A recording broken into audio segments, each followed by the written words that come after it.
Hello friends, बहुत बहुत स्वागत है आप सभी का एक बार फिर से। तो आई होप आप सब अच्छे हों और अपनी पढ़ाई को अच्छे से कर रहे हो। जिस तरीके से ठंड बढ़ती जा रही है तो कोई भी अपने घर से बाहर ना निकले और घर में ही बैठकर मतलब कपड़े वपड़े अच्छे से पहन कर पढ़ाई करो, ठीक है। और नीट का जो एग्ज़ाम है वो भी आपका धीरे धीरे पास आता जा रहा है, तो प्लीज़ पढ़ाई को अच्छे से कीजिए, सीरियसली कीजिए और न्यूमेरिकल सॉल्व करते रहिए टॉपिक वाइज, ठीक है। और साथ ही साथ जो है प्रीवियस ईयर के न्यूमेरिकल्स पर ज़्यादा फोकस कीजिए, ठीक है, उससे आपको ज़्यादा हेल्प मिलेगी।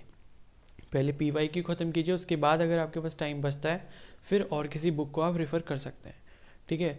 तो इस लेक्चर में हम लोग पढ़ने जा रहे हैं, हमारा जो काइनेमेटिक्स का नेक्स्ट टॉपिक है वो है प्रोजेक्टाइल मोशन, ठीक है। तो प्रोजेक्टाइल मोशन इस लेक्चर में हम लोग ख़त्म करेंगे और बहुत ही अच्छे से मैं कोशिश करूँगा एक्सप्लेन करने की। तो आई होप आपको अच्छे से समझ आएगा भी, ठीक है। और अगर आपको ये लेक्चर पसंद आएगा तो प्लीज़ इसको लाइक कर देना, और सपोज़ अगर आप इस चैनल पर नए हैं तो प्लीज़ इसको सब्सक्राइब कर देना, ठीक है। तो चलिए स्टार्ट करते हैं प्रोजेक्टाइल मोशन। ठीक है।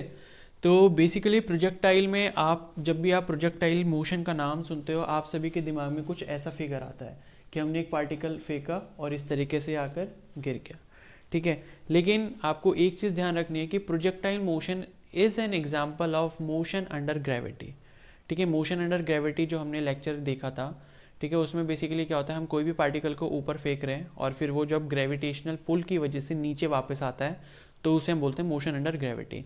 Same is the case with projectile motion. Projectile motion में भी यही होता है, हमने एक पार्टिकल को फेंका इस तरीके से, यहाँ तक जाएगा, मैक्सिमम हाइट तक जाएगा, मैक्सिमम हाइट अटेन करने के बाद धीरे धीरे ये वापस नीचे आएगा, ठीक है।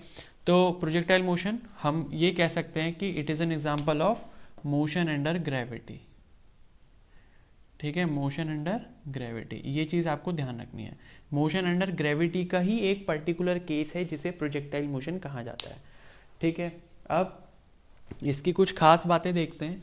तो प्रोजेक्टाइल मोशन ये है, मान लो ये सपोज एक पॉइंट है, ओरिजिन मान लिया मैंने, यहाँ से किसी भी पार्टिकल को फेंका मैंने u इनिशियल स्पीड से, ठीक है। इनिशियल स्पीड जो है क्या है, u है, या इनिशियल वेलोसिटी क्या है, u, ओके।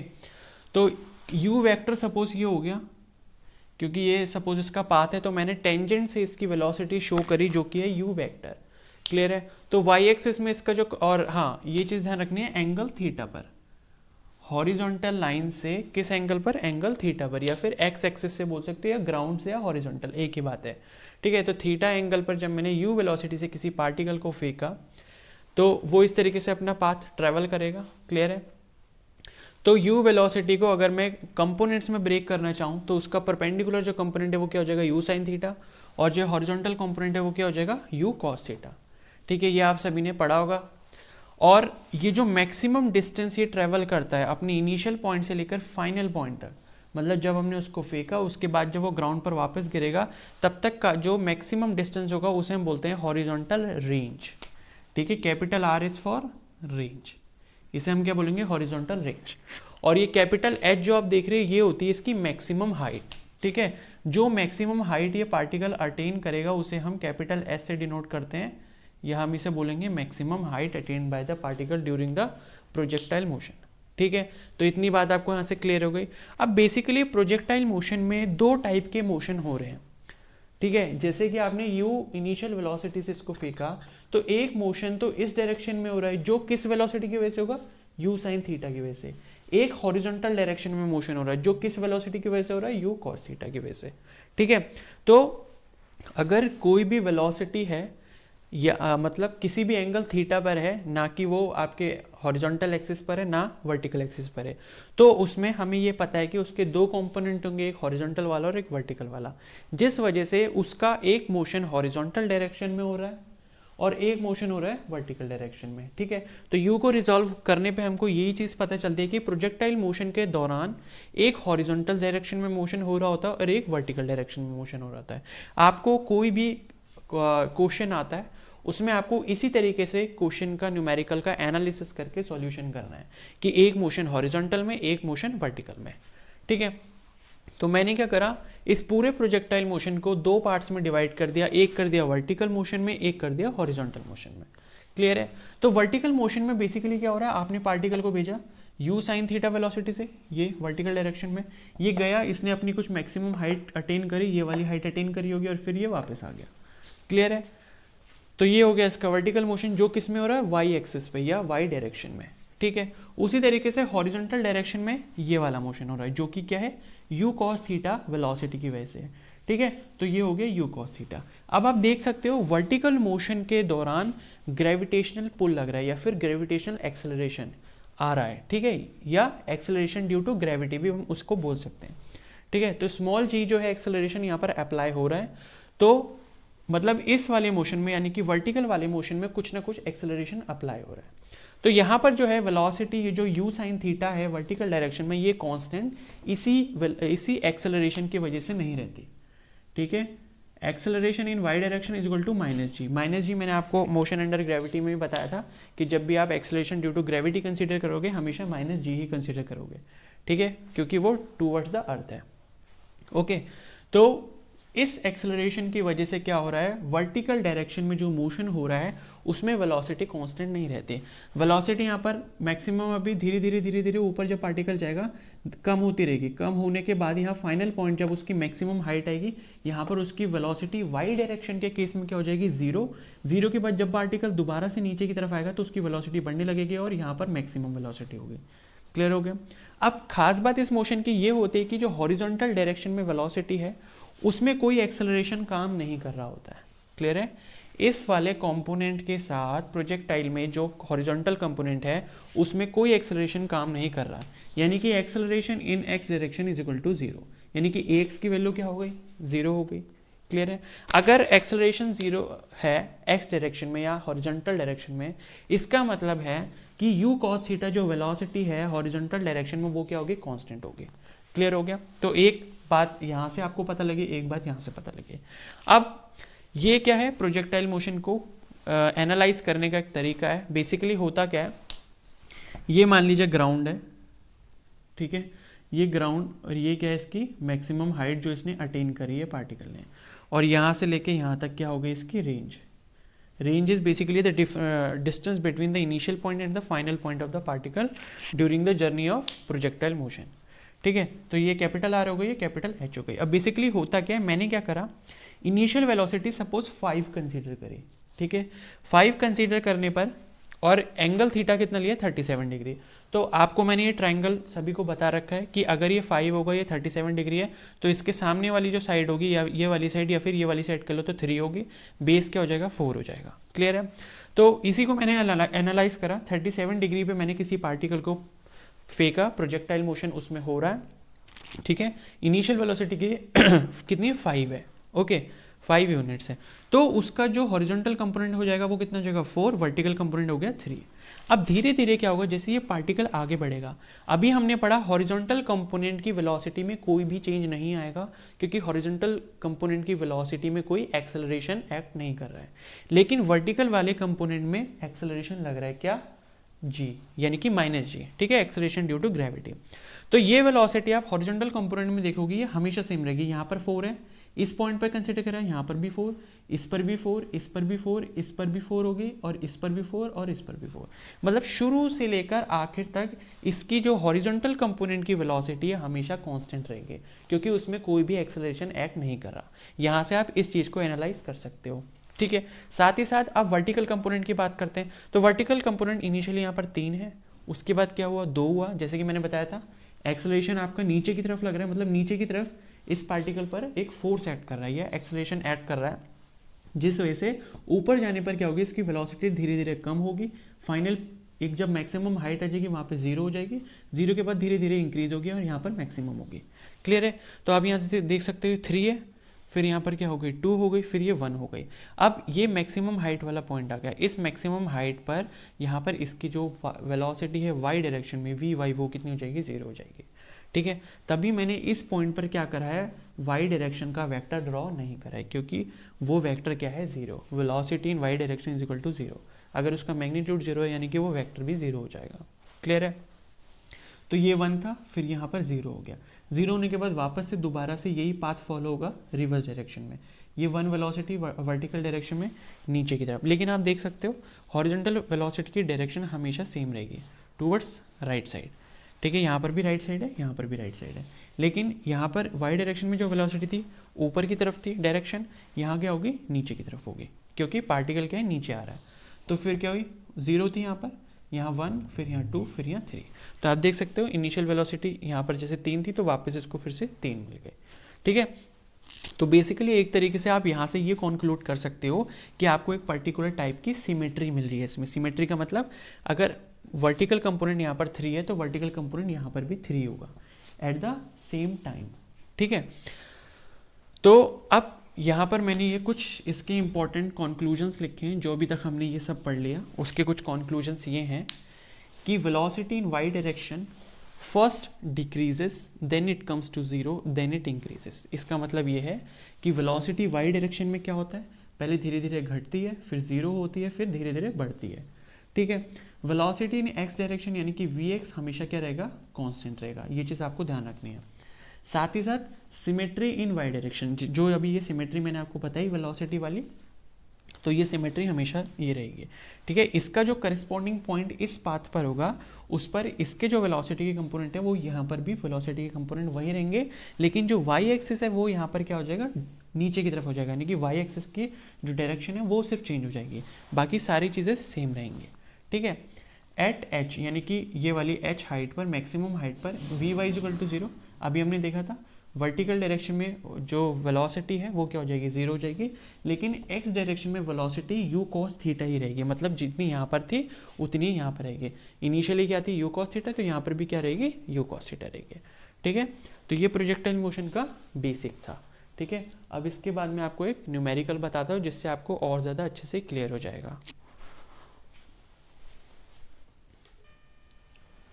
तो चलिए देखते हैं एक बेसिक लेवल का क्वेश्चन जो कि AIPMT 2010 में पूछा गया था। ठीक है, तो इसमें बेसिकली पूछा गया है the speed of a projectile at its maximum height is half of its initial speed. ठीक है, तो कोई प्रोजेक्टाइल है, मतलब कोई पार्टिकल फेंका गया, उसकी मैक्सिमम हाइट पर जो स्पीड थी उसकी वो कितनी है, half of its initial speed, यानी कि इनिशियल स्पीड जितनी थी उसकी आधी है। The angle of projection is, तो आपसे पूछा है कि एंगल ऑफ प्रोजेक्शन क्या होगा। ठीक है, तो चलिए देखते हैं। तो मैंने क्या करा, मैंने इनिशियल स्पीड मान ली u। ठीक है, let initial speed is equal to u। तो ये आपको u पता चल गई, मान लो इनिशियल स्पीड आपकी कितनी है, u है। अब आपसे पूछा गया है कि एट इट्स मैक्सिमम हाइट, तो मैं मान लेता हूँ let speed at maximum height is equal to u h मान सकता हूँ मैं। ठीक है, यहाँ पर जो स्पीड है यू एच होगी। अब आप सभी को पता है कि मैक्सिमम हाइट पर जो वर्टिकल कंपोनेंट होता है स्पीड का वो क्या हो जाता है, 0 हो जाएगा। यानी कि वेलोसिटी का वर्टिकल कंपोनेंट क्या है, 0 है। तो उसमें जो बची कुची वेलोसिटी है वो कौन सी है, हॉरिजॉन्टल कंपोनेंट की होती है। ठीक है, तो रिजल्टेंट भी किस वेलोसिटी का होगा, सिर्फ हॉरिजॉन्टल कंपोनेंट की वजह से ही होगा, क्योंकि वर्टिकल कंपोनेंट में तो कुछ है नहीं। तो जो वेलोसिटी एक्ट कर रही है यहाँ पर और यहाँ पर मैक्सिमम हाइट पर, वो कौन सी कर रही है, सिर्फ हॉरिजॉन्टल कंपोनेंट वाली। और हॉरिजॉन्टल कंपोनेंट में आपको पता है वेलोसिटी कांस्टेंट रहती है। अगर इनिशियली वो यू कॉस थीटा थी तो यहाँ पर भी क्या होगी, यू कॉस थीटा होगी।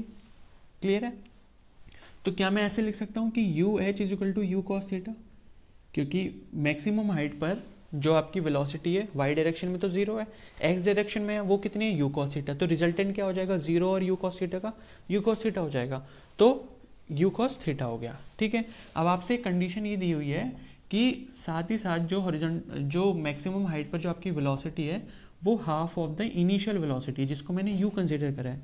ठीक है, तो अब यू एच आपको पता है क्या है, यू कॉस थीटा है। तो u cos theta is equal to मैं 1/2 यू लिख सकता हूँ। तो यू से यू जो है कैंसिल हो जाएगा। कॉस थीटा की आपको वैल्यू कितनी मिल गई, हाफ। यहाँ से अगर थीटा की वैल्यू निकालोगे तो कितनी हो जाएगी, कॉस इनवर्स हाफ, जो कि आपको मिलेगी 60 डिग्री के बराबर या फिर π/3। तो ये आपका आंसर होगा कि एंगल ऑफ प्रोजेक्शन कितना हो गया, π/3, जो कि थीटा के बराबर है। ठीक है, तो चलिए अब इसके आगे देखते हैं अगला टॉपिक।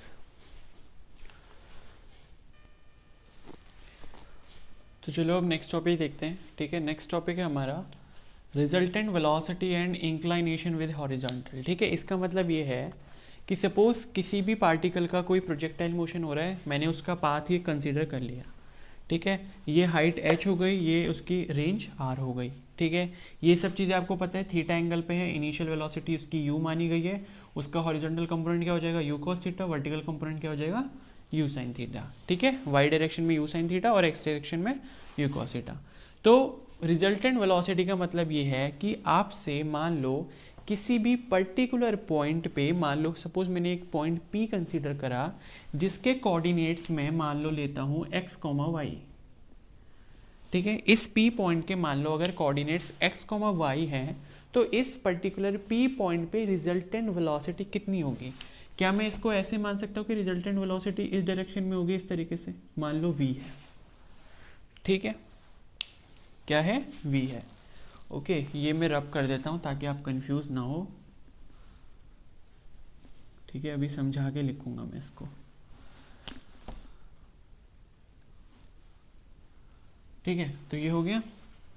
तो मैंने क्या करा, एक P पॉइंट कंसीडर करा जिसके कोऑर्डिनेट क्या है x, y। उस P पॉइंट पे मान लो वेलोसिटी कितनी है, v है। क्लियर हो गया। अब मैं क्या करूँगा, मुझे क्या पता करना है, P पॉइंट पे वेलोसिटी पता करनी है, उसके कोऑर्डिनेट क्या है x, y। तो अगर मैं मान लो x एक्सिस में और y एक्सिस में दोनों की अलग अलग वेलोसिटी निकाल लूँ और उसका रिजल्टेंट कैलकुलेट कर दूँ तो मुझे क्या v वेक्टर मिल जाएगा, ठीक है, या v वेलोसिटी मिल जाएगी। ठीक है, तो चलिए इसको करते हैं। तो पहले x एक्सिस की बात करते हैं, ठीक है। अब आप x एक्सिस में देखो जो इनिशियल वेलोसिटी है, प्लीज़ इस प्रोसेस को आप ध्यान से देखना क्योंकि ये प्रोसेस आगे बहुत जगह काम आने वाला है आपके, ठीक है। तो प्रोसेस बहुत ही काम का है। ओके, तो इनिशियल वेलोसिटी देखो कितनी है यहाँ पर x एक्सिस के केस में, x एक्सिस यानी कि हॉरिजॉन्टल डायरेक्शन, हॉरिजॉन्टल केस में इनिशियल वेलोसिटी कितनी है, u cos थीटा। तो क्या मैं ux is equal to u cos theta लिख सकता हूँ, ठीक है। y डायरेक्शन में इनिशियल वेलोसिटी कितनी है, u sin थीटा, ये हो गया, ठीक है, ऐसे लिख सकता हूँ। ओके, अब एक्सेलरेशन की बात करते हैं। एक्सेलरेशन जो x एक्सिस में है वो कितना हो जाएगा, 0, क्योंकि मैंने आपको बताया था x एक्सिस यानी कि हॉरिजॉन्टल डायरेक्शन में कोई भी एक्सेलरेशन काम नहीं करता, तो x की वैल्यू 0 हो गई।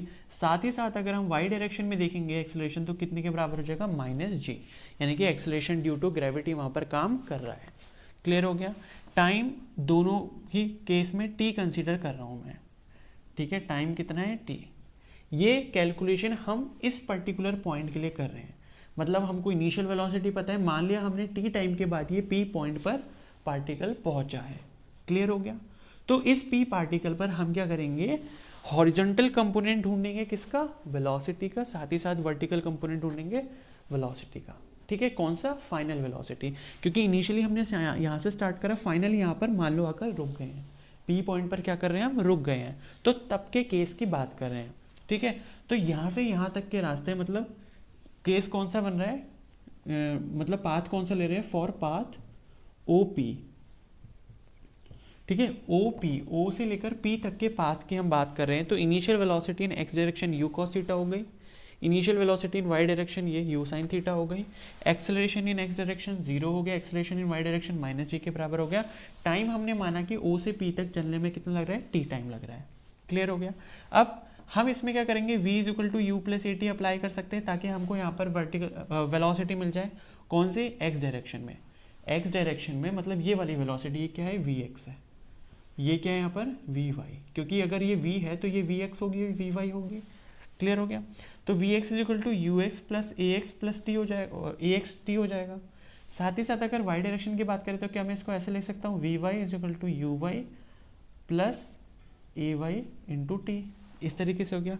अब इसमें आप वैल्यू पुट कर दीजिए, vx is equal to ux कितना है, u cos थीटा के बराबर है, प्लस AT, देखो ax की वैल्यू कितनी है, 0, तो वो क्या हो जाएगा, 0 हो जाएगा। तो vx की वैल्यू आपको मिल गई u cos थीटा, ठीक है। और ये बात आपको पहले से भी पता है कि हॉरिजॉन्टल डायरेक्शन में वेलोसिटी हमेशा कांस्टेंट रहती है, तो यहाँ पर भी u cos थीटा थी, यहाँ पर भी कितनी हो जाएगी, u cos थीटा हो जाएगी, उसमें कोई भी चेंज नहीं आएगा। अब बात करते हैं y डायरेक्शन की वेलोसिटी की, तो vy is equal to uy कितना है, u sin थीटा, ठीक है, ay की वैल्यू है -g और इंटू t हो जाएगा। तो ये आ गई vy की वैल्यू जो कि क्या है, u sin theta minus gt, u sin theta minus gt। इसका मतलब ये है कि u sin थीटा वेलोसिटी आपकी इनिशियली थी, उसमें से gt माइनस हो गया। gt माइनस का मतलब ये है कि g तो आपका एक्सेलरेशन ड्यू टू ग्रेविटी है, ठीक है, और टाइम मतलब यहाँ से लेकर यहाँ तक के टाइम की जो वेलोसिटी थी वो माइनस हो गई है। माइनस gt का मतलब ये है कि O से लेकर P तक जितनी भी वेलोसिटी थी एक्सेलरेशन ड्यू टू ग्रेविटी की वजह से कम होनी थी, उसका मैग्नीट्यूड ये हो गया। ठीक है, तो x कोऑर्डिनेट आपको मिल गया इस वेलोसिटी का vx, मतलब x डायरेक्शन में कितनी velocity u cos theta, y direction में कितनी u sin theta minus gt। ठीक है, अब क्या मैं v वेक्टर ऐसे लिख सकता हूँ, v वेक्टर इज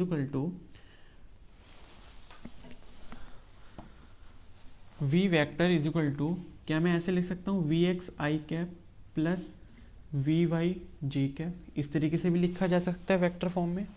ठीक है, vx की वैल्यू क्या है, u cos थीटा है, u cos theta i cap plus vy कितना है, u sin theta minus gt, इस तरीके से हो गया, ये j कैप हो गया। क्लियर है, तो ये आपको वैल्यू मिल गई v वेक्टर की, इस वेक्टर की वैल्यू यहाँ पर ये होगी।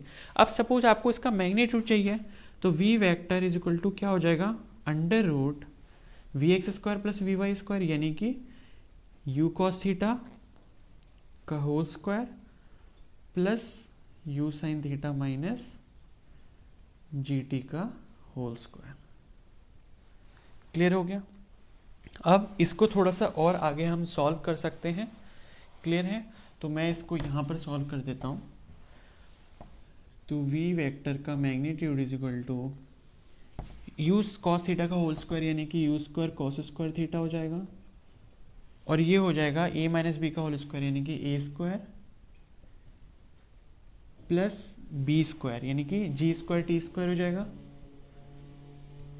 माइनस 2ab, यानी कि 2 इंटू दिस, तो 2u sine theta into gt, ये हो जाएगा। ठीक है, ये रूट के अंदर ही है। ओके, तो अब मैं क्या कर सकता हूँ, अब देखो यू स्क्वायर अगर मैं इसमें से कॉमन ले लूँ तो cos square theta plus sign square theta हो जाएगा, जो कि 1 के बराबर होता है। ठीक है, तो ये क्या हो जाएगा, under root u square sine square theta plus cos square theta 1 हो गया, plus g square t square minus 2u sine theta g t, 2u sine theta g t. ठीक है, तो ये आपको वेलोसिटी का मैग्नीट्यूड मिल गया है। मतलब आपसे अगर किसी भी पर्टिकुलर पॉइंट पे, मतलब आपसे ये बोलें कि कोई पाथ है वो प्रोजेक्टाइल मोशन कवर कर रहा है, या उसको इस एंगल पर फेंका गया है, और आपको मान लो t टाइम के बाद या इस पर्टिकुलर पॉइंट पे अगर आपको वेलोसिटी कैलकुलेट करनी है, तो आप इस फॉर्मूला से कर सकते हो। ठीक है, मान लो आपको बोल दी जाए कि t is equal to 3 second पे उसकी वेलोसिटी बताओ। ठीक है, तो आप यहाँ t is equal to 3 second रखोगे, इनिशियल वेलोसिटी आपको दी हुई होगी उसमें, और थीटा एंगल दिया होगा, तो आपको वेलोसिटी 3 सेकेंड्स के बाद मिल जाएगी। तो ये फॉर्मूला काफ़ी इंपॉर्टेंट है, आप प्लीज़ इसको नोट कर लीजिए। क्लियर हो गया। साथ ही साथ आपसे वो ये पूछ सकता है कि एंड इंक्लाइनेशन विद हॉरिजॉन्टल, यानी कि इस पर्टिकुलर पॉइंट पे जो v वेलोसिटी आई है इसका हॉरिजॉन्टल के साथ कितना इंक्लाइनेशन है, यानी कि कितने एंगल पर बेस्ड है ये। ठीक है, तो हॉरिजॉन्टल ये है और ये आपका v वेक्टर है, तो अल्फा एंगल मैंने कंसीडर कर लिया। क्लियर है, तो इसके लिए मैं यहाँ पर सॉल्व कर देता हूँ।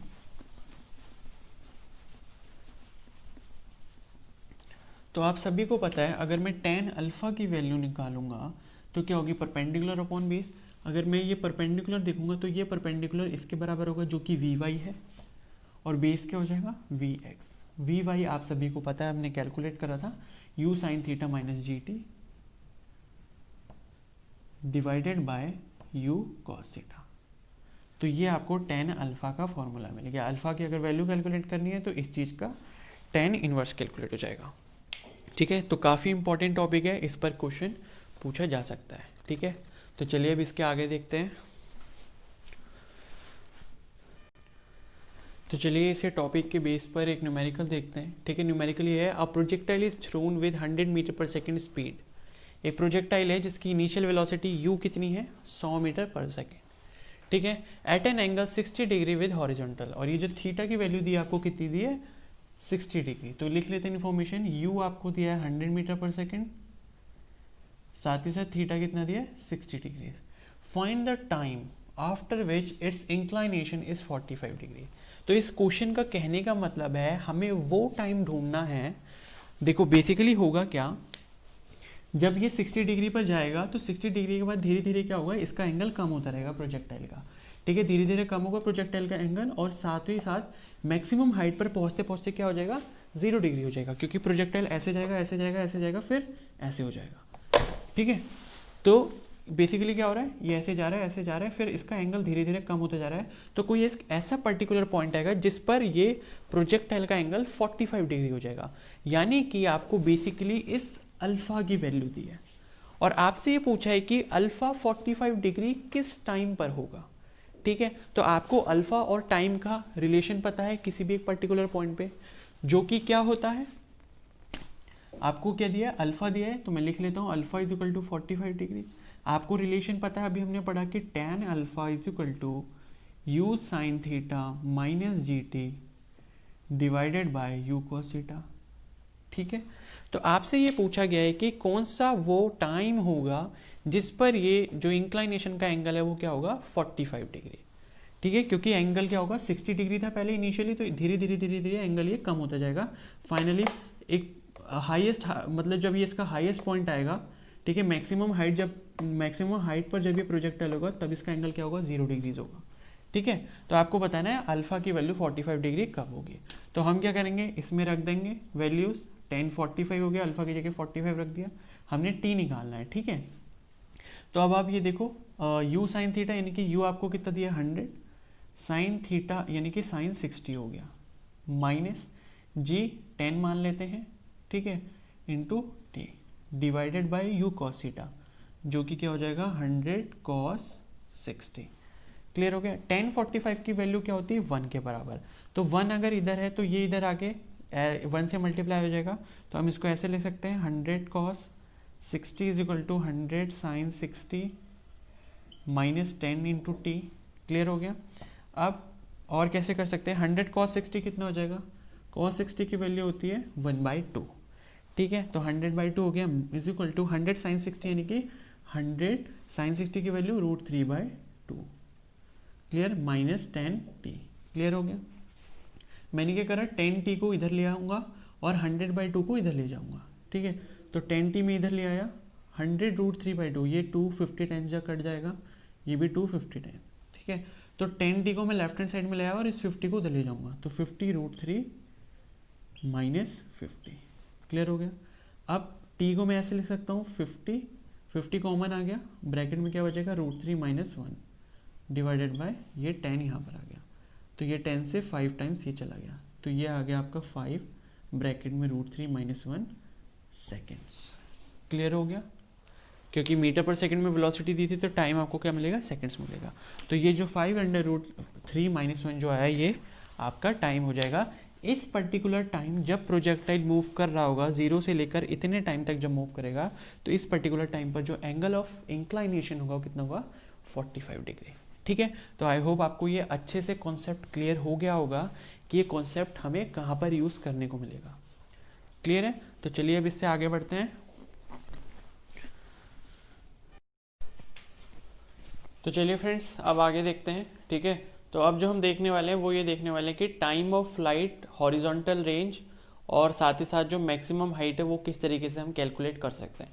ठीक है, तो पहले मैं आपको बताता हूँ कि उसका फॉर्मूला किस तरीके से डिराइव होता है, क्योंकि अगर एग्जाम में सपोज कोई और केस आता है कि मान लो किसी हाइट से प्रोजेक्टाइल फेंका गया है या किसी हाइट से किसी पर्टिकुलर एंगल पे फेंका गया है, ठीक है, तो आप उस चीज़ को कैलकुलेट कर पाओ। तो ये चीज़ आपको सीखनी है, ना कि आपको खाली फॉर्मूले याद करने हैं। क्लियर है। तो जैसे कि सिंपल प्रोजेक्टाइल का केस जो है वो ये है, इस तरीके से हम उसको एनालाइज कर सकते हैं। ये आपको पता है इनिशियल वेलोसिटी u है, vertical component u sine theta, theta angle पे, तो ये हॉरिजॉन्टल कंपोनेंट कितना हो जाएगा, u cos थीटा। इनिशियल से फाइनल पॉइंट तक की जो मैक्सिमम डिस्टेंस है कितना हो गया, r हो गया। ठीक है, रेंज, और ये क्या हो गई, मैक्सिमम हाइट जो p पॉइंट तक है। ठीक है, तो ये मैक्सिमम हाइट क्या करेगा, कवर करेगा ये पार्टिकल प्रोजेक्टाइल के टाइम पे।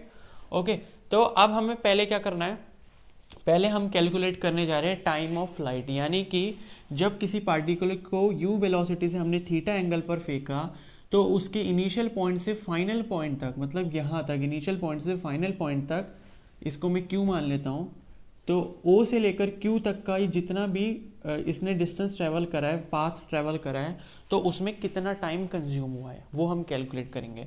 तो बेसिकली हम क्या कर सकते हैं, हमने जैसे देखा था, हम किसी भी प्रोजेक्टाइल मोशन को दो कंपोनेंट्स में तोड़ सकते हैं, एक वर्टिकल में एक हॉरिजॉन्टल में, यानी कि एक हॉरिजॉन्टल मोशन हो रहा है और एक वर्टिकल मोशन हो रहा है। तो मैं क्या कर रहा हूँ, मैं वर्टिकल मोशन को कंसीडर कर रहा हूँ, यानी कि इस पूरे प्रोजेक्टाइल को हम इस तरीके से तोड़ सकते हैं कि ये मान लो इनिशियल पॉइंट है, ये फाइनल पॉइंट है, और मान लो ये क्या है, ओ है, ये क्यू है।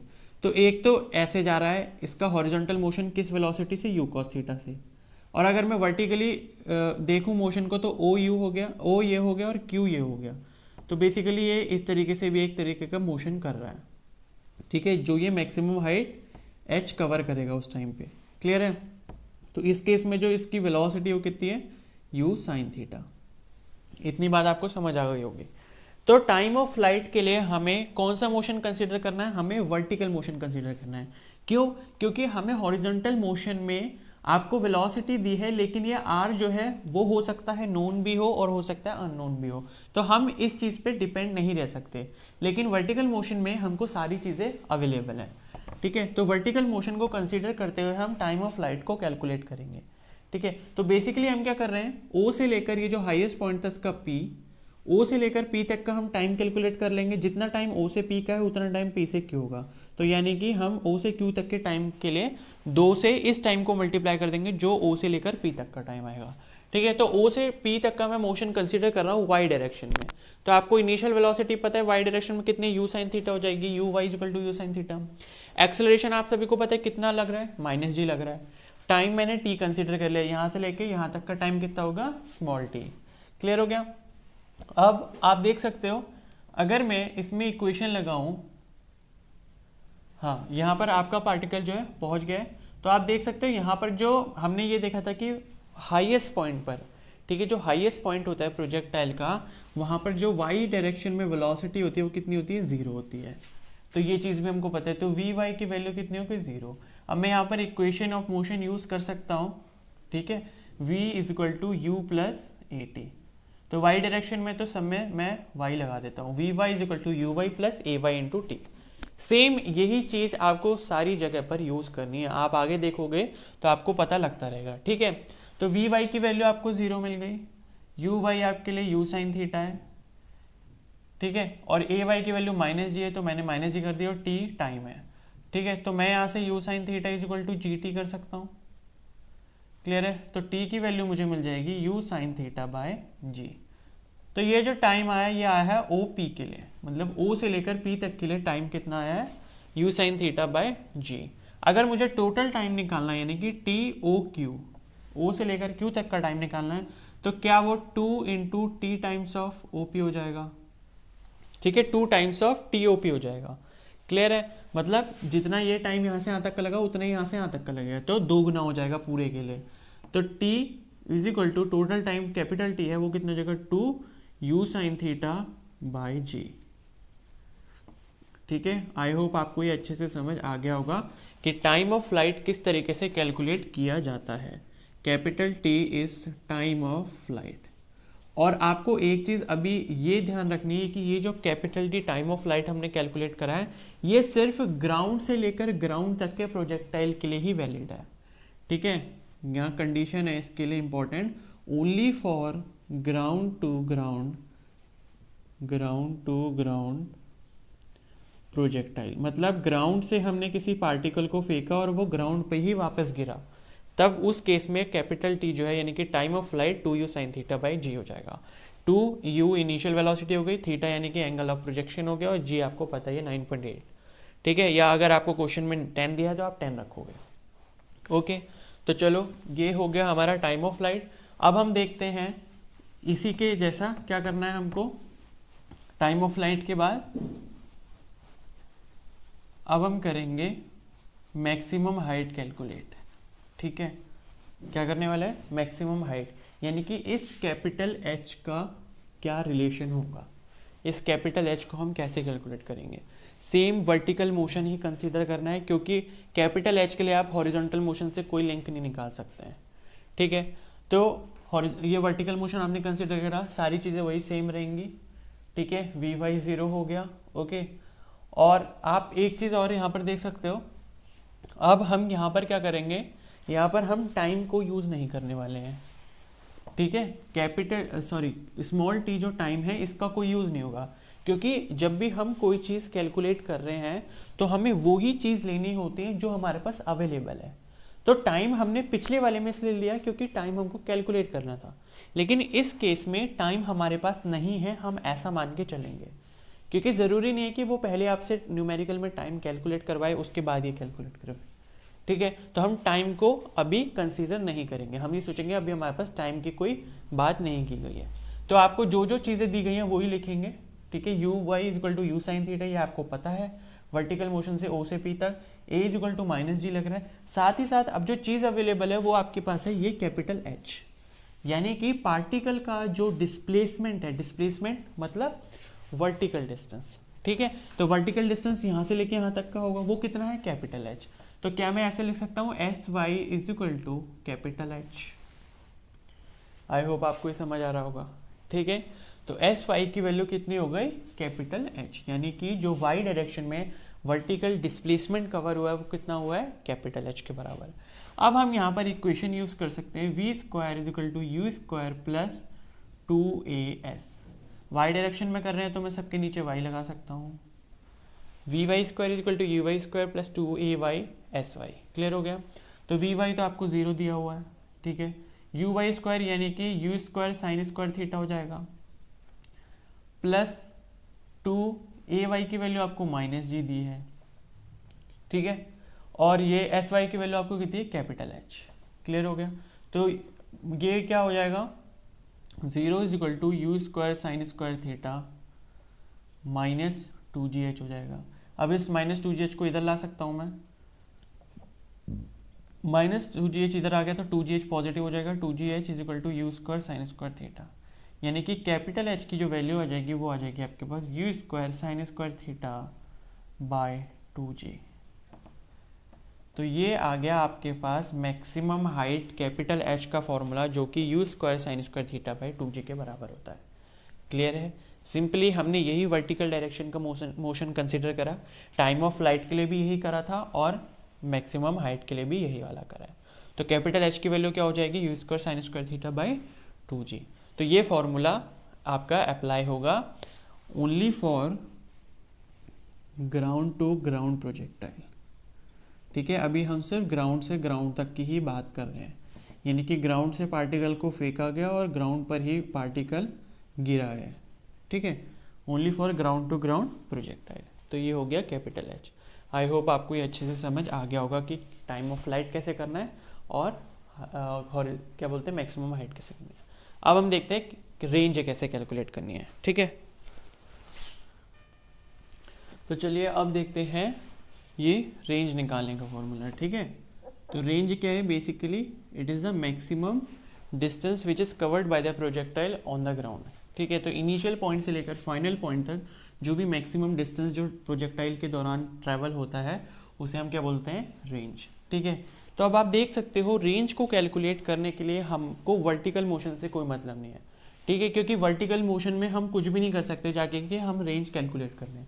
तो हमें बेसिकली रेंज के लिए हॉरिजॉन्टल मोशन कंसीडर करना पड़ेगा प्रोजेक्टाइल का। ठीक है, तो अब मैं बात कर रहा हूँ एक्स डायरेक्शन की या फिर एक्स एक्सिस की। ठीक है, ये है एक्स और ये है वाई। तो एक्स डायरेक्शन की बात कर रहा हूँ मैं, तो ये वाला मोशन हम ओ से लेकर क्यू तक का कंसीडर करेंगे। ठीक है, तो यहाँ पर आपकी रेंज आर कवर हो रही है। तो अब आप देख सकते हो कि इनिशियल वेलोसिटी जो एक्स डायरेक्शन में वो आपके पास यू कॉस थीटा है, ये बात आप सभी को पता है, यू कॉस थीटा है। ठीक है, साथ ही साथ एक्सेलरेशन जो होता है एक्स डायरेक्शन में वो 0 होता है, ये हम बात स्टार्टिंग से डिस्कस करते हुए आ रहे हैं। ठीक है, तो एक्सेलरेशन जो है एक्स डायरेक्शन में वो कितना हो जाएगा, 0 हो जाएगा। ओके, अब साथ ही साथ जब हमें ये डिस्टेंस ट्रैवल करना है, तो डिस्टेंस अगर आपको चाहिए किसी भी मोशन का, तो उसके लिए टाइम की रिक्वायरमेंट ज़रूरी है। क्लियर हो गया। तो टाइम चाहिए ही चाहिए, हम बिना टाइम के डिस्टेंस को ट्रैवल नहीं, डिस्टेंस को मतलब कैलकुलेट नहीं कर सकते हैं। ठीक है, तो इसमें टाइम हमको चाहिए। तो टाइम आपको पता है जो ओ से लेकर क्यू तक का है वो कैपिटल टी हमने अभी निकाला था, जो किसके बराबर होता है, 2u साइन थीटा बाई जी। इसकी वैल्यू तो आपको नोन होनी ही चाहिए at the time of calculating the range. ठीक है, क्योंकि हम कोई भी डिस्टेंस अगर निकाल रहे हैं किसी भी मोशन के दौरान, तो हमें अगर टाइम नहीं पता होगा तो हम बात ही नहीं कर पाएंगे कि मतलब कितने टाइम का डिस्टेंस निकालना है। ठीक है, तो टोटल टाइम आपको पता है ओ से क्यू तक का कितना है, टू कैपिटल टी जो कि 2u sin थीटा जी के अपॉन जी के बराबर है, और ओ से लेकर क्यू तक का ही आपको डिस्टेंस चाहिए, तो इसी का टाइम आपको पता होना चाहिए, तो वो हमें पता है, पहले ही हमने कैलकुलेट कर रखा है। क्लियर हो गया। अब जो काम करना है वो ये करना है, जो आपका क्या बोलते हैं यहाँ से लेकर यहाँ तक का जो डिस्टेंस है, यानी कि एस एक्स, यानी कि डिस्प्लेसमेंट इन एक्स डायरेक्शन, मतलब ओ से लेकर क्यू तक की डिस्प्लेसमेंट हो रही है मैक्सिमम। ठीक है, वो आपकी किसके बराबर है, आर के बराबर है। ठीक है, तो अब मैं यहाँ पर एक इक्वेशन ऑफ मोशन यूज़ कर सकता हूँ, S is equal to U T plus half A T square कर सकता हूँ। ठीक है, एक्स डायरेक्शन में हो रहा है तो मैं सबके नीचे एक्स लगा देता हूँ यहाँ पर, s x is equal to you x T plus half A x T square. Basically ये टी जो है क्या होगा, कैपिटल टी होगा। ठीक है, क्योंकि टोटल टाइम है तो मैं यहाँ ओ क्यू लिख देता हूँ, ओ क्यू, ओ से लेकर क्यू तक का। ठीक है, अब s x is equal to you x t o q capital t के बराबर है, और एक्सेलरेशन आपको पता है 0 है, तो ये पूरा टर्म क्या हो जाएगा, 0 हो जाएगा। क्लियर हो गया। तो एस एक्स जो है वो आर के बराबर है, कैपिटल आर, यू एक्स क्या है, U cos theta into capital T. Capital T की वैल्यू आपको देख सकते हो यहाँ पर 2u sin थीटा बाई जी है, तो ये क्या हो जाएगा 2u sin theta by g, ये हो गया। क्लियर है। तो capital are is equal to ये u है और एक ये हो, तो ये u स्क्वायर हो जाएगा। क्लियर है। साथ ही साथ 2 में आगे लिख सकता हूँ, तो ये sine theta into cos theta by g. एक फॉर्मूला था इसका, ये हो सकता है। दूसरा फॉर्मूला जो हम कैलकुलेट कर सकते हैं वो ये कर सकते हैं, यू स्क्वायर 2u, जो ये 2 साइन थीटा कॉस थीटा है, इसको हम साइन 2 थीटा लिख सकते हैं अपॉन जी, तो एक ये फॉर्मूला हो गया। ठीक है, तो 2 sine theta cos theta is equal to sine 2 theta, तो इसीलिए क्या होता है, ये एक दूसरा फॉर्मूला आता है जो कि u square sine 2 theta by g हो गया। ठीक है, तो ये जो दोनों फॉर्मूले हैं ये आपके किसके हो गए, रेंज के हो गए। क्लियर हो गया। मैं एक बार आपको समराइज कर देता हूँ जो भी अभी तक हमने कैलकुलेट करा।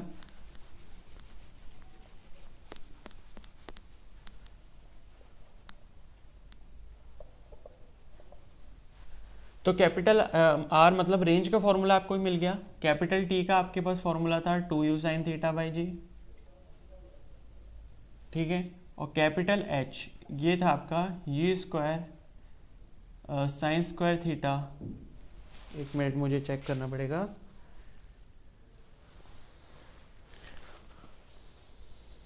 हाँ ठीक है, u square sine square theta by 2g, तो ये आपको याद रखना है। ठीक है, तो कैपिटल टी यानी कि टाइम ऑफ फ्लाइट क्या होता है, 2u sin theta by g. Capital h यानी कि maximum height, u square sine square theta by 2g, और कैपिटल आर यानी कि मैक्सिमम रेंज जो है। ठीक है, रेंज, तो वो क्या हो जाएगा, u square sine 2 theta by g या फिर 2u square sine theta cos theta by g. तो ये तीनों ही फॉर्मूले जो है काफ़ी इंपॉर्टेंट है, और इसके लिए नोट है तीनों ही के लिए कि it is only for ground to ground projectile.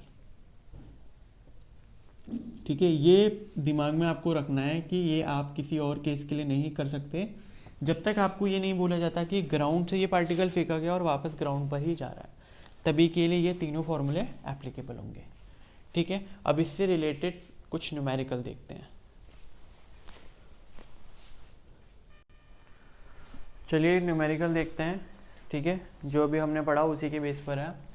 तो न्यूमेरिकल है, अ body is projected with a speed of 30 meter per second at an angle of 30 degree with the vertical, full stop, find maximum height, time of flight, horizontal range। तीन चीज़ें आपको निकालनी है। ठीक है, basically जो अभी हमने पढ़ी है उसी के बेस पे क्वेश्चन है, तो वही तीनों चीज़ें हमको कैलकुलेट करनी है। क्या, फाइंड मैक्सिमम हाइट यानी कि capital H, time of flight यानी कि कैपिटल टी, और हॉरिजॉन्टल रेंज यानी कि कैपिटल आर। ठीक है, अब आपको दिया क्या क्या है वो चीज़ देखनी है। तो a body is projected with speed of 30 metre per second, यानी कि इनिशियल स्पीड जो आपको u की वैल्यू दी है, कितनी दी है, 30 मीटर पर सेकेंड। ठीक है, at an angle of 30 degree with the vertical. अब यहाँ पर क्या है, अगर आपने थोड़ी सी चूक कर दी तो आप यहाँ पर गलत हो जाओगे। क्वेश्चन कहने को बहुत सिंपल है, लेकिन जल्दबाजी में कई बार ऐसे टाइप के क्वेश्चन गलत हो जाते हैं, इसलिए क्वेश्चन को ध्यान से पढ़ना बहुत ज़रूरी है। तो प्रोजेक्टाइल बेसिकली ऐसे इस तरीके से होगा। हम लोग जो कैलकुलेशन में थीटा एंगल लेते हैं वो ये लेते हैं। तो थीटा हमारा जो है हॉरिजॉन्टल के साथ होता है, लेकिन आप यहाँ देखो क्वेश्चन में क्या दिया है, at an angle of 30 degree with vertical, यानी कि वर्टिकल के साथ है, यानी कि ये वर्टिकल है, वर्टिकल के साथ आपको 30 डिग्री का एंगल दिया है। तो पूरा 90 होता है, तो थीटा की वैल्यू जो हमारे केस में होगी कितनी जाएगी, 90 माइनस 30 यानी कि 60 डिग्री। तो ये चीज़ आपको ध्यान रखनी है। तो क्वेश्चन बहुत ध्यान से पढ़ना है, तभी आप सही कर पाओगे, क्योंकि एक थीटा की वैल्यू गलत रखने पर आपका पूरा सॉल्यूशन रॉन्ग हो जाएगा। ठीक है, क्योंकि अगर नीट में क्वेश्चन पूछा जाता है तो उसके इस तरीके के भी ऑप्शंस होंगे जिनमें थीटा की वैल्यू 30 डिग्री रख के आंसर निकाला गया होगा। तो इनकेस आप थीटा की 30 डिग्री वैल्यू रख के आंसर कैलकुलेट करते हो, ऑप्शन भी आपका मैच हो जाएगा और आप सोचोगे कि आपका ये सॉल्यूशन करेक्ट है, तो वो नहीं होगा।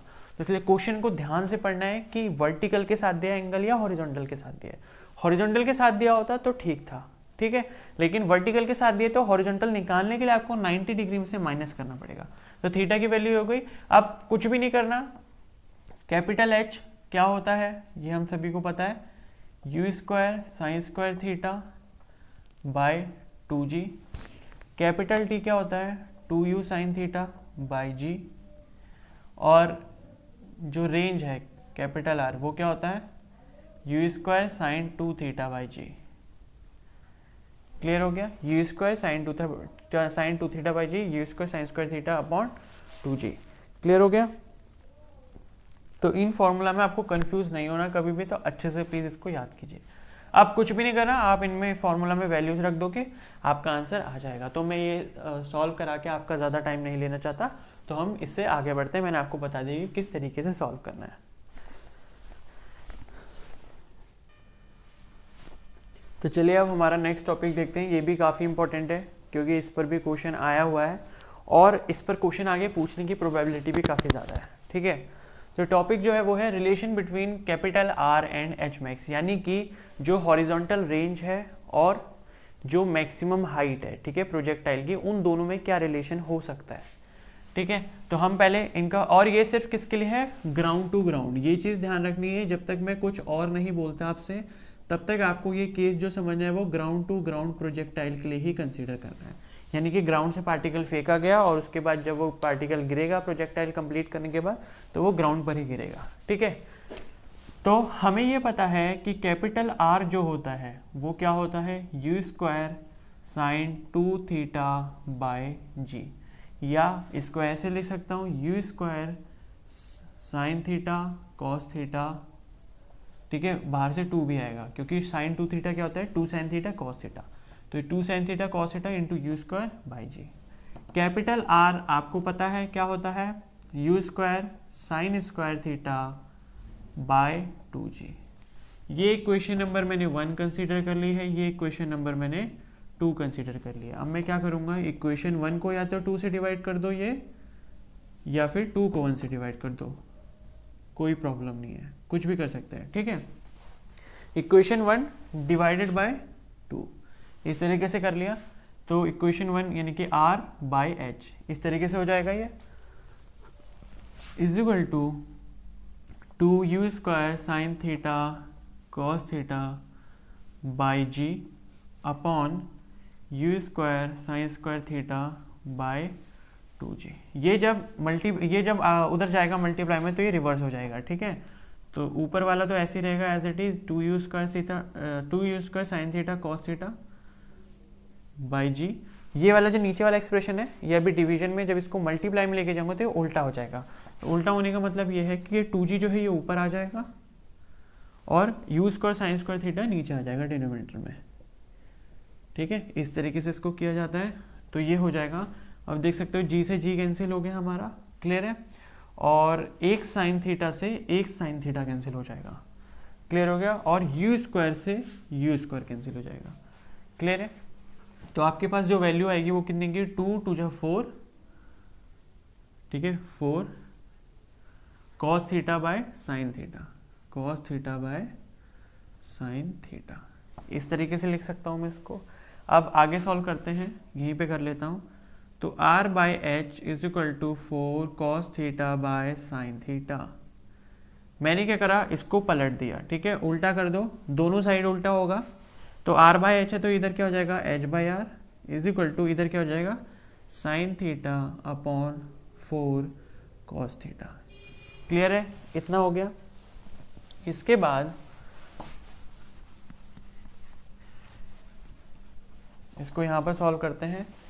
h by r is equal to sine theta upon cos theta कितना होता है, टेन थीटा। तो ये हो जाएगा टेन थीटा और डिनोमीटर में आपके पास क्या बचा है, 4। साइन थीटा कॉस थीटा 4 हो गया, सॉरी 10 हो गया, और नीचे क्या बचा आपका 4। तो h by r is equal to tan theta by 4 हो गया। इसको क्रॉस मल्टीप्लाई कर लेते हैं, तो 4h is equal to r tan theta, या ऐसे लिख सकता हूं मैं h is equal to r by 4 tan theta. दोनों ही रिलेशंस हैं, ठीक है, मतलब रीअरेंज करने पर ही आ गया। तो 4h is equal to r tan theta, ये एक काफ़ी इंपॉर्टेंट रिलेशन है। ये हमको बताता है मैक्सिमम हाइट और हॉरिजॉन्टल रेंज के बीच में रिलेशन। क्लियर हो गया।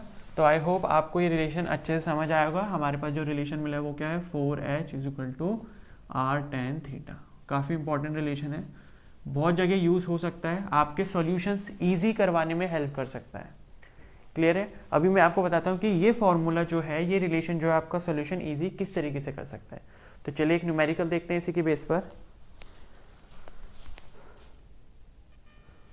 तो चलिए न्यूमेरिकल देखते हैं।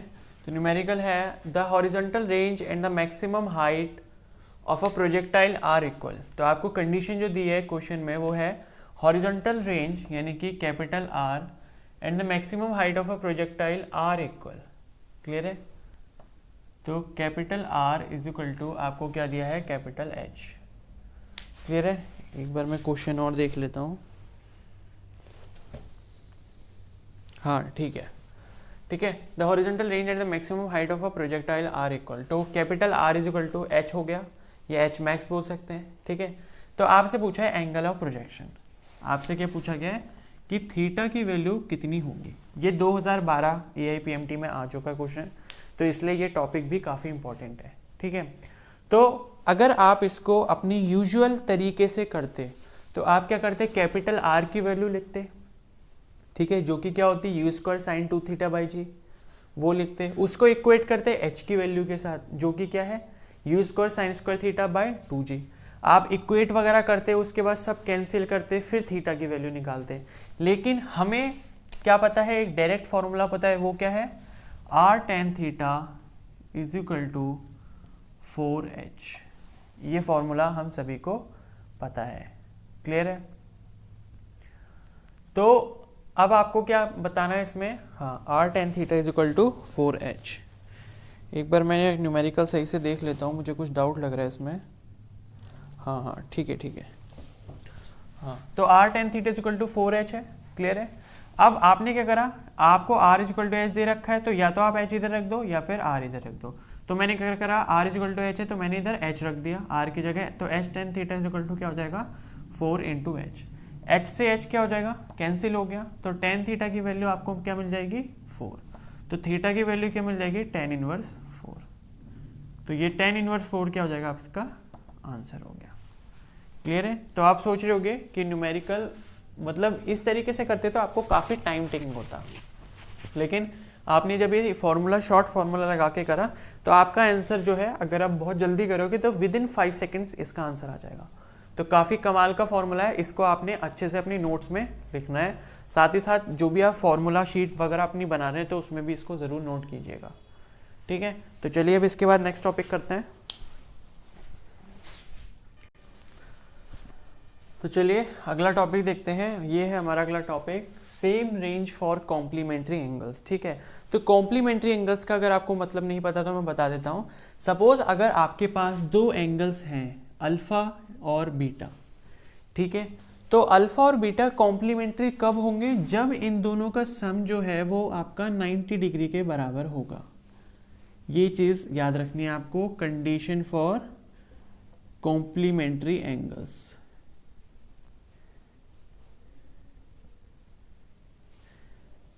ठीक है। तो दो एंगल्स को हम कॉम्प्लीमेंट्री एंगल्स तभी कह सकते हैं जब उन दोनों का सम क्या है 90 डिग्री के बराबर है। क्लियर है? तो same range of complementary angles, ये टॉपिक काफी काम का है, ठीक है, आपको बहुत सारे न्यूमेरिकल्स में हेल्प कर सकता है। तो बेसिकली इसका मतलब ये है कि सपोज आपके पास दो प्रोजेक्टाइल हैं, एक है मान लो इस तरीके का और एक है इस तरीके का। ये मान लो एंगल अगर 30 डिग्री है और ये वाला एंगल मान लो कितना है 60 डिग्री है, तो इन दोनों की जो रेंज है वो बराबर ही होगी। ये चीज़ आपको ध्यान रखनी है, क्योंकि 30 और 60 को जब आप ऐड करोगे तो आपको क्या मिलेगा, 90 डिग्रीज मिलेगा। क्लियर है?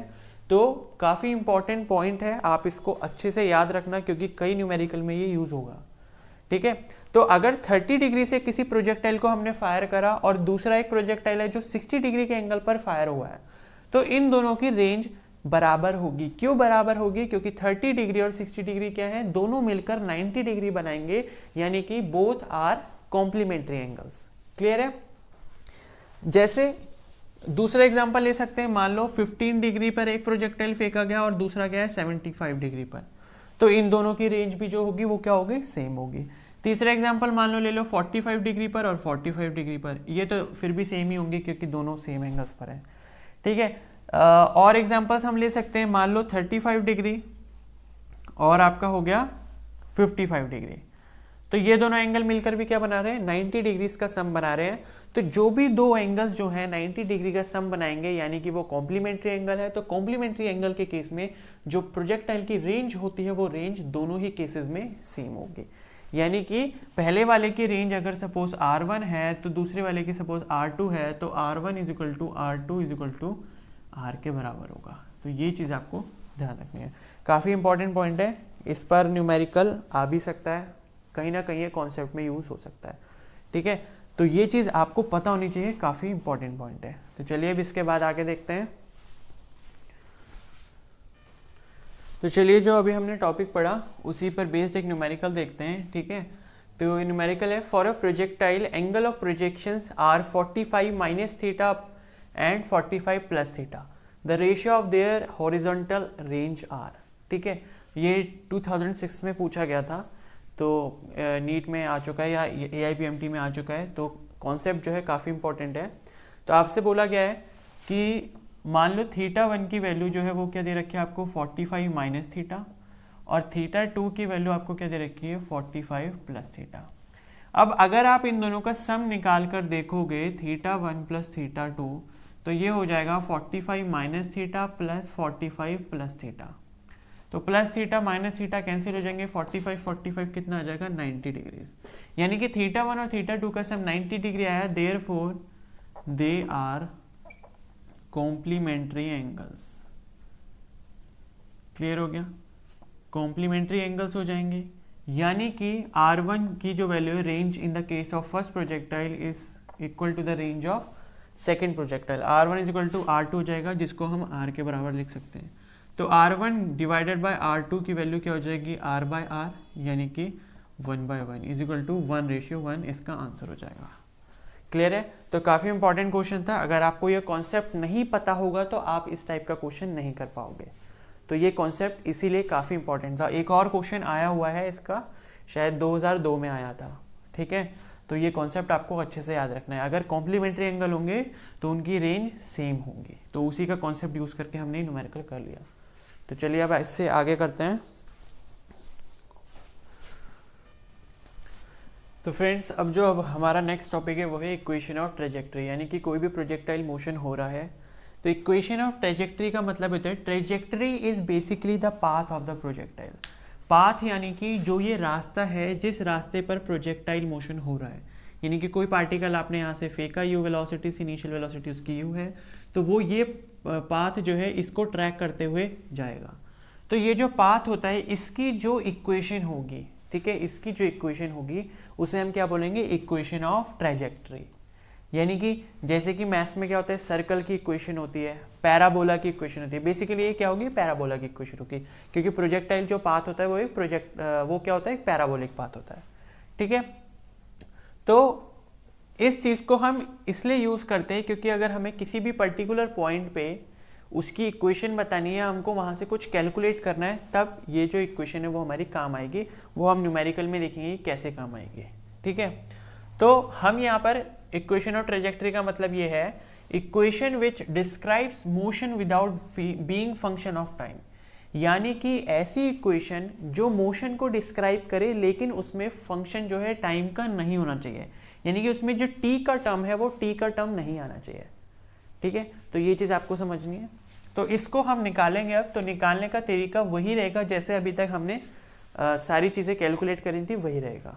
ठीक है, तो हमें ये पता है कि इसमें दो तरीके के मोशन हो रहे हैं, एक वर्टिकल और एक हॉरिजॉन्टल, तो उसी में हम डिवाइड कर देंगे।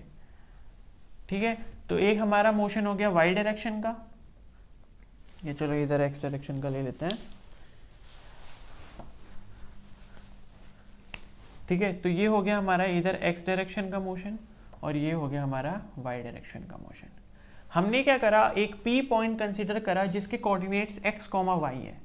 तो ओ से पी तक का हम जो मोशन है उसको कंसीडर करेंगे, यानी कि पी पॉइंट पर हमने एक क्या करा, एक आर्बिट्ररी पॉइंट ले लिया। आर्बिट्ररी का मतलब ये होता है कि वहां पर कोई भी वेरिएबल्स हो सकते हैं, कोई भी रैंडम वेरिएबल्स हो सकते हैं। ठीक है, तो कोई भी हमने आर्बिट्ररी या रैंडम पॉइंट ले लिया है जिसका नाम है पी, उसके कोऑर्डिनेट्स हैं एक्स कोमा वाई। तो इस पी पॉइंट पे हम इस पाथ की इक्वेशन डिस्क्राइब करेंगे। ठीक है, तो ओ से पी तक का कर रहे हैं। मैं ये मान रहा हूं कि टाइम जो ओ से पी तक का लग रहा है कितना टाइम है, टी टाइम हमने कंसीडर करा है। ओके, लेकिन हमें ऐसी इक्वेशन बनानी है जिसमें टाइम ना आए, तो वो देखते हैं कैसे होगा।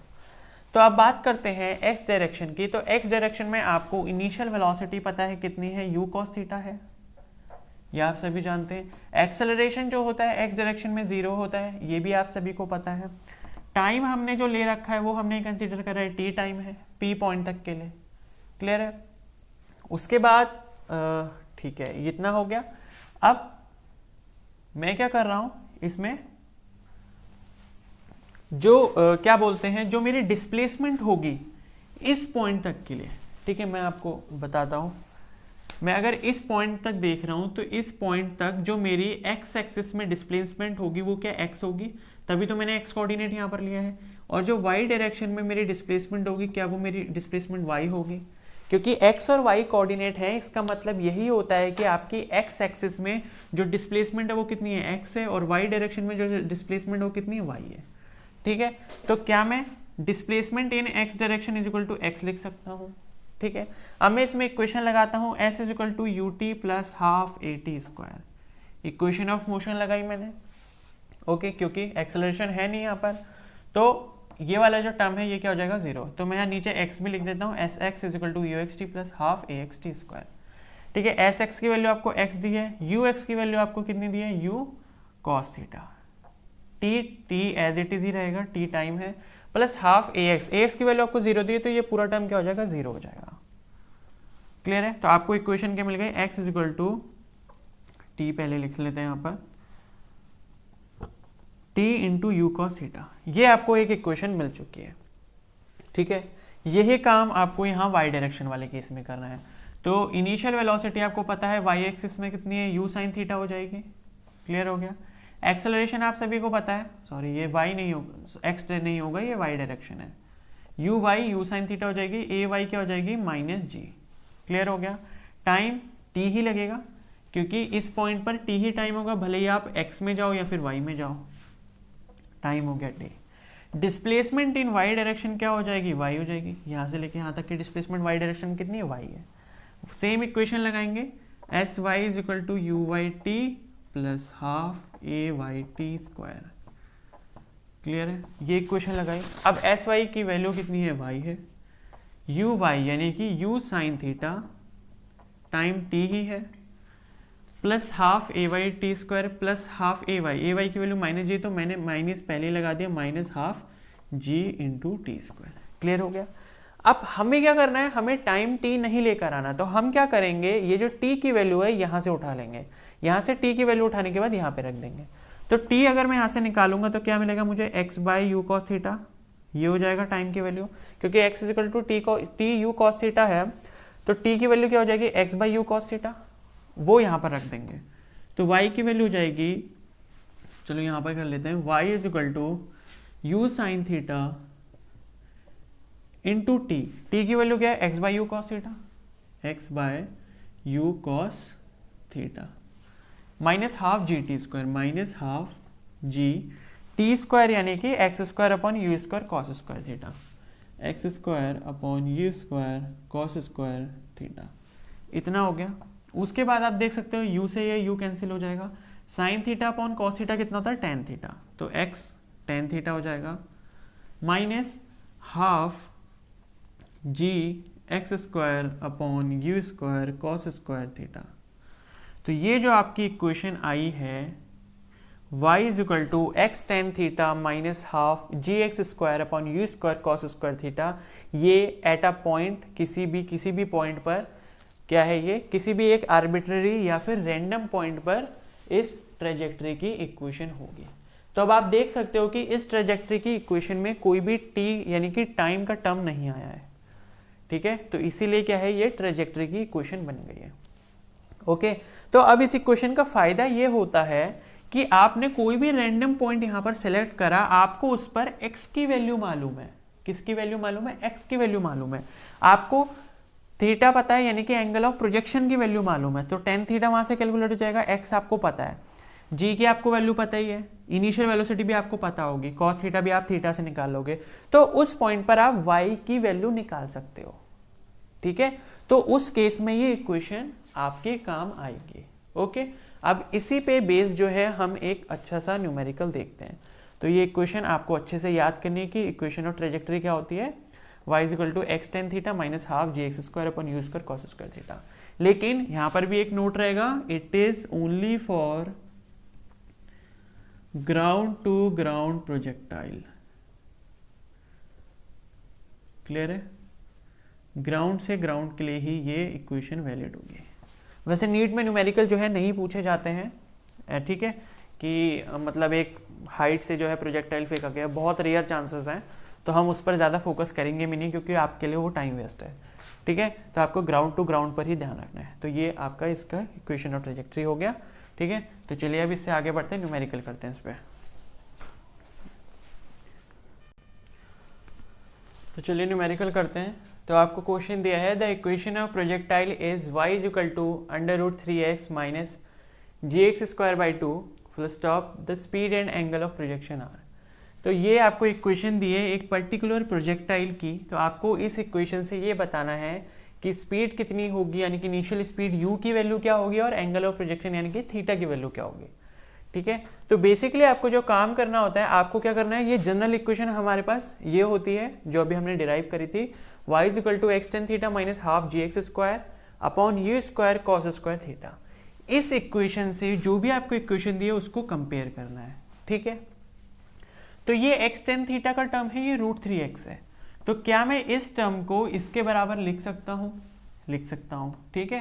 तो एक्स टेन थीटा की जो वैल्यू है वो क्या हो जाएगी? Root 3x। तो x से x क्या हो जाएगा? कैंसिल हो गया, यानी कि टेन थीटा की जो वैल्यू है वो आपको मिल गई रूट 3, यानी कि जो थीटा की वैल्यू कितनी हो जाएगी? 60 डिग्री। तो एंगल ऑफ प्रोजेक्शन वाला आपका काम खत्म हो गया, आपको मिल गया। क्लियर है?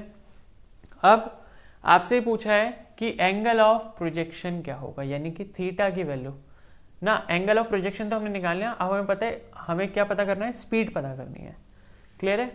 तो स्पीड पता करने के लिए आप इस टर्म में देख सकते हो u आ रहा है, तो इसको इसके बराबर हम रख देंगे, ठीक है? तो half ji x square upon you square cos square theta is equal to G x square by two. मैंने इस टर्म को इस टर्म के बराबर रख दिया। क्लियर है? 2 से जो है 2 कैंसिल हो जाएगा, g से g कैंसिल हो जाएगा, एक्स स्क्वायर से एक्स स्क्वायर कैंसिल हो गया। क्लियर हो गया इतना? यहां से जो आपको मिलेगा वो मिलेगा you square cos square theta इधर चला जाएगा इज इक्वल टू ये इधर गया तो 1, ठीक है? कुछ भी नहीं है। इतनी बात आपको समझ आ गई? तो यू स्क्वायर की वैल्यू जो हो जाएगी वो हो जाएगी 1 बाय कॉस स्क्वायर थीटा। अब 1 बाय कॉस स्क्वायर थीटा यानी कि कॉस थीटा की वैल्यू, यानी कि कॉस 60 डिग्री आप कैलकुलेट करोगे, कॉस 60 डिग्री जो कि 1/2 के बराबर होता है। क्लियर है? cos 60 1/2 है, तो cos स्क्वायर 60 कितना हो जाएगा? 1/4, इसका स्क्वायर हो जाएगा, तो ये क्या हो गया? 1/4, यानी कि ये आ जाएगी आपकी वैल्यू 4। क्लियर है? तो U square is equal to अगर 4 आया तो इम्प्लाइज दैट यू की वैल्यू कितनी आ जाएगी 2 मीटर पर सेकेंड। ये आपको आंसर मिल गया है। क्लियर है? अगर आपको यूनिट नहीं दी है तो 2 यूनिट्स भी लिख सकते हैं। मैंने मीटर पर सेकेंड ऐसे लिख दी क्योंकि ऐसा यूनिट है। ठीक है, तो जो भी आपको ऑप्शन में दिया होगा उस हिसाब से आप देख सकते हो। क्लियर है? तो इस तरीके से इक्वेशन ऑफ ट्रेजेक्ट्री के बेस पर न्यूमेरिकल किए जाते हैं। आई होप आपको ये अच्छे से समझ आ गया होगा। ठीक है, तो चलिए अब आगे बढ़ते हैं।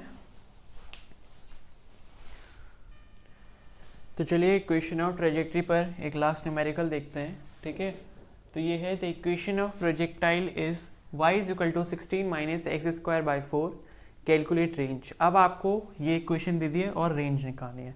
थोड़ा सा टिपिकल काम है, लेकिन अगर आप दिमाग लगाओगे तो इक्वेशन जल्दी हो जाएगा। ठीक है, तो आपको सपोज ये इक्वेशन दे दी। ठीक है, तो यहाँ से आप पहले आपको क्या निकालनी है, रेंज निकालनी है। ठीक है, तो आपको क्या करना पड़ेगा, अगर मैं इस इक्वेशन को पहले मैं जनरल इक्वेशन लिखता हूँ, वो होती है हमारी y is equal to X tan theta minus y is equal to X tan theta minus half ji x square upon you square cos square theta. Clear हो गया? ठीक है, ये शायद हाँ ये 16x दे रखा है आपको यहाँ पर। ठीक है, ये गलत लिख रखा था मैंने, 16x minus X square by 4। तो अब आप अगर इस इक्वेशन को यहाँ से कंपेयर करो तो मुझे एक्स टेन थीटा की जो वैल्यू मिलेगी कितनी मिलेगी 16x, एक्स एक्स कैंसिल हो जाएगा, यानी कि थीटा की वैल्यू कितनी हो जाएगी 10 इनवर्स 16। तो एक रिजल्ट तो मुझे ये मिला। अब मुझे पता नहीं है कि इसको मैं कहाँ पर यूज़ करूँगा, लेकिन फिर भी मैंने ये निकाल लिया है। ठीक है, दूसरा इसको कंपेयर करूँगा इसके साथ में, half ji x square upon you square cos square theta बा is equal to x square by 4। तो एक्स स्क्वायर से एक्स स्क्वायर तो कैंसिल हो जाएगा, 2 से 2 टाइम्स 4 कैंसिल हो जाएगा।